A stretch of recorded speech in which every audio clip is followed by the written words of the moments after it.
ভিক্ষা করা আজকাল মানুষের ব্যবসা হয়ে গেছে। আগে আমরা জানতাম ভিক্ষা করতো যে কাজকর্ম করে খেতে পারতো না তারাই শুধু ভিক্ষা করতো। আজকে আমি আপনাদেরকে এমন একটা ভিডিও দেখাবো, সে ভিডিও দেখলে আপনাদের চোখ কপালে উঠে যাবে।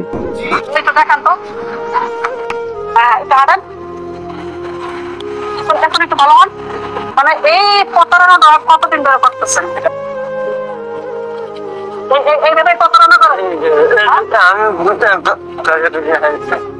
কিভাবে টাকা চান? কিভাবে টাকা চান? কিছু কিছু কন্টেন্ট ক্রিয়েটর তাকে প্রশ্ন করছিল যে ভাই আপনি ভিক্ষা করে কি কি করছে। তিনি বলেছেন যে ঢাকায় গুরুসানে তার জায়গা করছে, বাড়ি করছে, R15 গাড়ি নিয়েছে।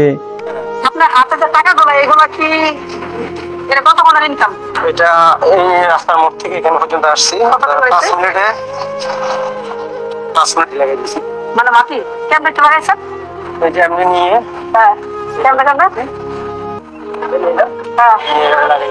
মজা লাগছে থাকলে এভাবে লাগাই দিচ্ছেন হ্যাঁ মানুষ বিশ্বাস করার লাগে শেষ করার লাগে।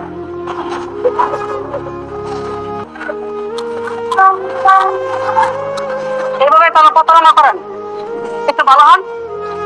এইভাবে মানুষের সাথে প্রতারণা করেন। জি ভাইয়া। আবার একটু দেখান তো প্রতারণা করেন। জি ভাইয়া। আবার একটু দেখান তো। হ্যাঁ একটু হারেন এখন একটু ভালো হন। মানে এই প্রতারণা কতদিন ধরে করতেছেন? এটা আজকে 2 বছর ধরে। 2 বছর ধরে? জি ভাইয়া। এই যে গেঞ্জি এটা যাচ্ছে, এটা কি নিজে মানে প্ল্যান করেছে না? প্ল্যান করা ছিল না। আর দেখান করতেছিল এই জায়গায় মানুষ মানে মানুষ বিশ্বাস করার জন্য এই কাজ করেন। জি জি। প্রতিদিন ইনকাম করতেন? আমি তো প্রতিবন্ধী হিসেবে 2,500, 3,000, 3,500 প্রতিদিন 2,500, 3,000 টাকা ইনকাম হয়। নিম্ন শক্তি 2,500 টাকা। আপনার ওই যে সামনে যে বাইকটা জি সত্য করে বলেন, আমরা ভিডিও ছাড়বো না, বাইকটা কি আপনার? জি এটা আমার। আপনার জি। মানে এটা এর আগে একটা ছিল, জিক্সার ছিল। ইচ্ছা ছিল? মানে এই যে আপনি যেভাবে প্রতারণা করেন দেশের মানুষ কি আপনার জানেন? না, দেশের মানুষ কিভাবে জানবে? জানে না। দেখেন আমি ঢাকা বড় বিজনেসম্যান। মানে কি বিশেষ করে মানে হয় দিতে মানুষ টাকা না। আচ্ছা আচ্ছা, আমরা যে যদি আমরা এই ভিডিওটা ছাইড়া দিই আপনার কোনো সমস্যা? আপনার তো বিজনেসের ক্ষতি 12টা হয়ে যাবে। আমার যা করার এই ধরেন আমি চলার মতো আমার হয়ে গেছে, আমার গাড়ি বাড়ি সবকিছু হয়ে গেছে। আর আমি এই যে হচ্ছে গিয়ে আর তো না, অনেক কিছু হয়ে গেছে, মানুষের টার্গেটে পড়ে গেছে। টার্গেটে পড়ে গেছেন মানে এখন একটু কম কম করতেছেন। এখনো দিয়ে লাগে যাচ্ছে। এই যে এলাকা মানে কোন জায়গা মধ্যে? বসুন্ধরা।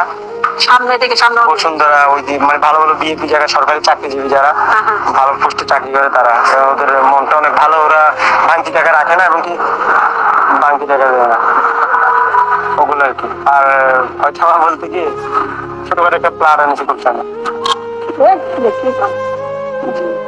যাই একদিন ভাইয়া মানে এই যে এইভাবে প্রতারণা করে এত কিছু বানিয়ে ফেলছেন।